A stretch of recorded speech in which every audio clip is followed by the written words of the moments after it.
I am Eric Rome, the owner of A+ Carpet and Flooring, and today we're going to talk about water damage that happens to your home or business.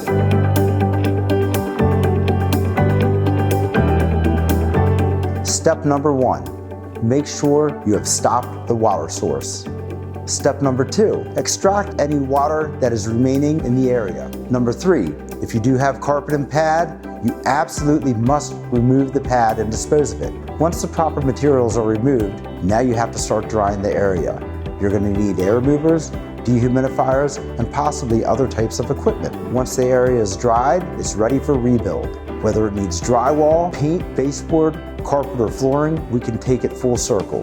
One company, one solution. We can do it all. I hope you found this video helpful, and for more information and your free estimate, please visit us online or give us a call.